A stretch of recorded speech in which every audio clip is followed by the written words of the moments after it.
Watch your parents have sex every day for the rest of your life, or would you join in once and stop it forever? Join in what the बोलो बोलना क्यों में sensation खत्म हो गई है क्या? China में सेंसेशन खत्म हो गई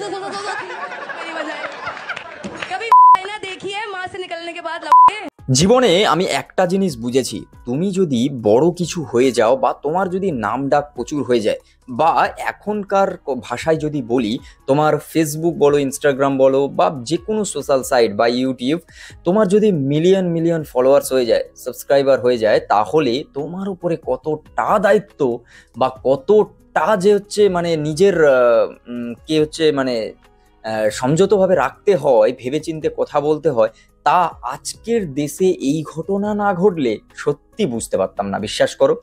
আমি বহু মানুষকে দেখেছি, বহু সুপারস্টারকে দেখেছি ফ্লোতে ভুলভাল কথা বলে দেওয়া বা ফ্লোতে কোনো রকম একটা কথা বলতে গিয়ে তার মিনিং অন্যভাবে দাঁড়ানো, তাদেরকে ট্রোল হতে দেখেছি, তাদেরকে ক্রিটিসাইজ করতে দেখেছি লোককে। এইভাবে না কোনোদিন দেখিনি। আর সব থেকে বড় ব্যাপার, কোনো সুপারস্টার যদি হয় সেরকম নয়, কোনো সিনেমা সুপারস্টার নয়, কোনো রিজিওনাল সুপারস্টার নয়, কোনো ইন্ডিয়ান পুরো সুপারস্টার নয়, তারপরও এত আলোচনা কেন? একজন ইউটিউব ক্রিয়েটার, একজন সোশ্যাল মিডিয়া ক্রিয়েটার, একজন ইনফ্লুয়েন্সার, এর জন্য এত মানে ব্যাপারটা কি? অ্যাকচুয়ালি ব্যাপারটা সবাই এতদিন জেনে গেছো, যে এতক্ষণে সবাই ভিডিও দেখেছো, প্রচুর ভিডিও দেখেছো, কারণ সবারই জানা যে এখানে সময় রায়না একটা শো হচ্ছে, হোস্ট করে, সেটা হচ্ছে ইন্ডিয়ান গড লেটেন। আর তাতে বহু ইউটিউবার জাজ হিসাবে এসছে, গেস্ট হিসাবে এসছে, এমনকি বলিউডের ভারতী সিং থেকে শুরু করে সবাই এসছে, মানে পুনম পান্ডে থেকে শুরু করে অনেকে এসছে, টনি কক্কর এসছে। এবার বহু মানে বড় মাপের সেলিব্রিটিরাও এই হচ্ছে শোতে এসছে। এবার এত সবাই আসার পরও শোটার এই লেভেলের হাইপ থাকা সত্ত্বেও আজকের এই অবস্থা কেন? এই অবস্থা তার কারণ হচ্ছে ডার্ক হিউমার, ডার্ক কমেডি এর নামে যে জিনিসটা চলছে, যে গালাগালি, যে ভাষা ইউজ করা হয়, যেভাবে সেখানে মা বোন বাবা, মানে এই যে রিলেশন, মানে আমাদের ইন্ডিয়ায়, ভারতে তুমি যদি দেখো, মা বাবাকে একটা ভগবানের জায়গায় রাখা হয়, মানে পুজো করা হয়, এরকম একটা জায়গায় তাদেরকে নিয়ে কনস্ট্যান্ট প্রত্যেকটা এপিসোডে গালাগালি দেওয়া, তারপরে একটা ক্যান্সার পেশেন্টকে নিয়ে, একটা শিশুকে নিয়ে গালাগালি দেওয়া, কিংবা কোন রকম সেটা বয়স্ক হতে পারে বা জওয়ান হতে পারে বা বাচ্চা হতে পারে, কাউকে না ছেড়ে সব রকমের হিউমার তো আছেই, আর তার সঙ্গে গালাগালি, এক্সট্রিম লেভেল অফ গালাগালি। আর সেই জায়গাটা তাহলে বলবে যে এতদিন 6 মাস ধরে তো শোটা চলছে, সেটা নিয়ে কেন আলোচনা হয় না? আজকের কেন হচ্ছে? আজকের হচ্ছে তার কারণ আরও একজন বড়, মানে সময় রায়না তো এমনিতেই বড় ইউটিউবার, বড় ইনফ্লুয়েন্সার, আর তারপরেও আরও বড় ইউটিউবার দুজন সেখানে ছিল। এক হচ্ছে আশিস চঞ্চলানি, আর দুই হচ্ছে রণবীর আলাওয়াদিয়া। আর রেবেল কিট সবাই চেনো, অপূর্বা মাখিজা, সেও ছিল হচ্ছে ওই শোতে, যদিও সে আগে থেকে নিজে থেকেই বদনাম, ভুল ভাল কথা আর বাজে কথা বলার জন্য। আর তারপরে এত কেন রণবীর আলাওয়াদিয়াকে নিয়ে এত কেন আলোচনা? তার কারণ একটাই, সে একটা ইমেজ ক্যারি করে, সে একটা মানে ভালো ভালো লোকেদের সঙ্গে, সেটা তুমি মনি ঋষি বলো, স্পিরিচুয়াল কোনো বক্তা বলো, বা পলিটিশিয়ান বলো, বা বলিউডের বড় বড় অক্ষয় কুমার, অজয় দেবগান, শাহরুখ খান, এই লেভেলের লোকজনের সঙ্গে পডকাস্ট করা লোকজন, হানি সিং, তাদের সঙ্গে পডকাস্ট করা একজন ওই লেভেলের পার্সন যদি একটা বাজে কথা, একটা গালাগালি সূচক মন্তব্য করে একটা ওপেন প্ল্যাটফর্মে এসে, তাহলে তো সেটা নিয়ে আলোচনা হবেই। এবার আমি কখনোই এগুলো অ্যাপ্রিসিয়েট করব না, কারণ এই জায়গা থেকে তো করবোই না। একটা যদি বাচ্চা ছেলে বলে দিত, কিংবা কোনো ছোট ক্রিয়েটার যেখানে হচ্ছে 100-200 সাবস্ক্রাইবার, কিংবা তাকে কেউ চেনে না, এরকম লোক যদি বলে দিত, পরে সে ভাইরাল হয়ে যেত, তবু সেটাকে ক্ষমা বলে মেনে নেওয়া যায়। দেখো, রণবীর আলাওয়াদিয়া একটা সময় খুব নেশা করেছে, এবার সেই সব নেশার কথা থেকে শুরু করে কারোর অজানা নয়, সে তার ব্লগে শেয়ার করেছে, বিভিন্ন জায়গায় সোশ্যাল মিডিয়ায় বলেছে, সবাই তা জানে। এবার আস্তে আস্তে মানে লোকটা না বেশ বুদ্ধিমান, সত্যি কথা বলতে, মানে বুদ্ধিমান বলতে একজন ভালো বিজনেসম্যান বলতে পারো। কীরকম? সেটা হচ্ছে মানুষটা যখন সময় এসছে, সময়ের সঙ্গে সঙ্গে নিজেকে আপগ্রেড করে, নিজের কন্টেন্টকে আপগ্রেড করে করে যখন সেই সময় বানাতো এক ধরনের, তারপরে আস্তে আস্তে ফ্যাশন রিলেটেড এইসব বানাতে বানাতে বানাতে বানাতে বিয়ার বাইসেফের চ্যানেলটায় এখন গিয়ে ইন্ডিয়ার নাম্বার 1 পডকাস্ট চ্যানেল। এবার ইন্ডিয়ার যেই নাম্বার 1 পডকাস্ট চ্যানেল, তার কারণ হচ্ছে একটাই, যে মানুষটার বুদ্ধি আছে, মানুষটার ভালো পিআর আছে, মানুষটা হচ্ছে ভালো বিজনেসম্যান। অ্যাকচুয়ালি যে মানুষটা হচ্ছে স্পিরিচুয়ালিটি থেকে শুরু করে বিভিন্ন ধরনের কথা বলে, বিভিন্ন ধরনের ভালো ভালো লোককে নিয়ে পডকাস্ট বানায়, তাই তার একটা ভালো দিক, ভালো ইমেজ তৈরি ছিল।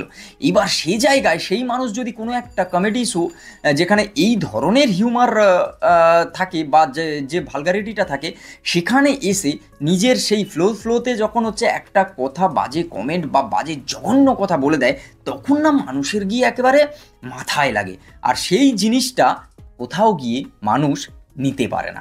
আর সেটার ফলেই অ্যাকচুয়ালি এই জিনিসটা আজকের এই জায়গা থেকে এখানে হয়েছে।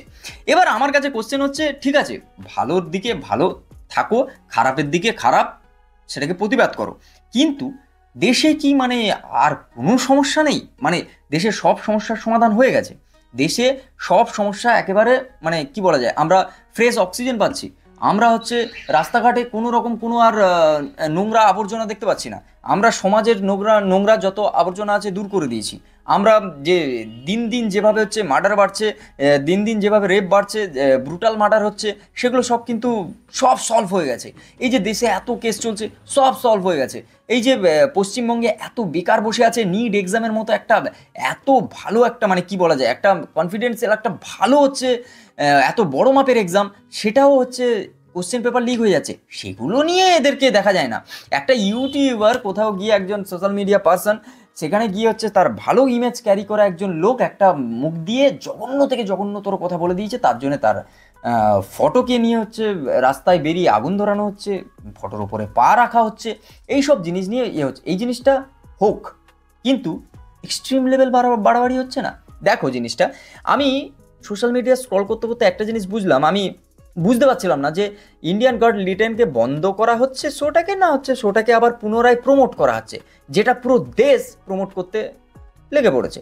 এই একটা জিনিস বুঝেছি ভাই, ঠিক আছে, তুমি যদি একবার মানুষের চেনা হয়ে যাও, একটা জায়গায় চলে যাও, তোমাকে ভাই ভেবে চিনতে কাজ করতে হবে, ভেবে চিনতে মানে 200% লেভেল অফ ভাবতে হবে, আর না হলে যদি মুখ থেকে পান থেকে চুন খসতে তোমার কি অবস্থা হবে। এখন রণবীর আলাবাদিয়া, সময় রায়না, অপূর্বা মাখিজা, আশিস চাঞ্চলানি, এদের মতো হচ্ছে বড় বড় ইউটিউবার, ইন্ডিয়ান ফার্স্ট ক্যাটাগরির একেবারে ফার্স্ট বেঞ্চে বসা হচ্ছে স্টুডেন্টদের মতো ক্যাটাগরির ইউটিউবাররা এখন বুঝতে পারছে যে আসলে প্রবলেম কি জিনিস। যখন মানুষ হাত ধুয়ে পেছনে পড়ে যায়, অ্যাকচুয়ালি কিছুজন পেছনে পড়ে আছে, তারা নিজেদের প্রমোশন, নিজেদের যাতে আরও ভালো প্রমোশন হয়ে যায় সেটার জন্যে, কিছুজন পড়ে আছে ভিউজ কামানোর জন্যে, কিছুজন প্রোটেস্ট সত্যিই করছে যারা করে, আর বেশিরভাগ লোক হচ্ছে এই জনজোয়ারে নিজের গা ভাসাতে এসছে। এই জিনিসটা সব জায়গায় হয়, আর যেটা হয়েছে সেটা জঘন্য থেকে জঘন্যতম হয়েছে, সেটাকে অবশ্যই বন্ধ করা উচিত। কিন্তু এই জিনিসটা নিয়ে আমার মনে হয় আজকের ডেটে দাঁড়িয়ে এক্সট্রিম লেভেল হচ্ছে, এতটা হওয়া উচিত না।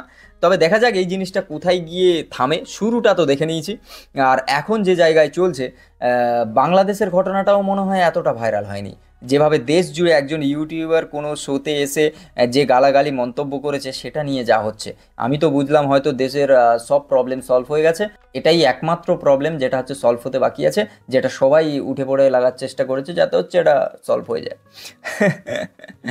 আমি কোনো ইউটিউবার বা রণবীর আলাবাদিয়া এদেরকে চিনি না, জানি না, এরা আমিও জাস্ট আপনাদের মতো হচ্ছে কন্টেন্ট দেখেছি, আমারও নিউজ ফিডে আসে, সেখানে দেখেছি। আমি কারোর পার্সোনালি কাউকে চিনিও না, জানিও না, কাউকে ডিফেন্ডও করতে আসেনি, আমি শুধু আমার মতামতটা জানালাম। যদি তোমাদের ভালো লাগে দেখো, আর না ভালো লাগে স্কিপ করে যাও, আর আমাদের মতো ছোটো ইউটিউবারদের দেখে কি। যাই হোক, যদি ভালো লাগে like comment share and subscribe my YouTube channel, আর যদি না ভালো লাগে তো স্কিপ করে চলে যাও, নেক্সট ভিডিও পড়ে আছে সেগুলো দেখো। দুনিয়ায় কন্টেন্টের অভাব নেই, ভালোর থেকে খারাপ কন্টেন্টে ভিউজ আসে বেশি, আর ভালগারিটি হচ্ছে এখন সবার পছন্দ, না হলে হচ্ছে মিলিয়নের উপরে 40 মিলিয়ন 45 মিলিয়ন করে ভিউজ আসে, এরকম ইন্ডিয়ান গড লিটেন 6 মাস ধরে চলছে, কারোর এতদিন দেখতে পাইনি একজন কে বড় ইউটিউবার এসে সেখানে একটা কমেন্ট করার জন্য একটা শো বন্ধ হতে বসেছে। মানে ব্যাপারটা বুঝতে পারছো, মানে ভেবে চিন্তে কাজ করো, কিন্তু একটা চামড়ার মুখ দিয়ে বেরোনো জিনিস আবার ফেরত যাবে না, কিন্তু খুব চাপ জিনিসটা। যাই হোক, আজকের ভিডিও এই পর্যন্ত। যদি ভালো লাগে like, comment, share and subscribe my YouTube channel. ভালো ইউটিউবারকে একটু ফলো করো, নিজের সম্বন্ধে এর থেকে ভালো আর কি বলবো। চলো ভাই, দেখা হচ্ছে নেক্সট ভিডিও। Music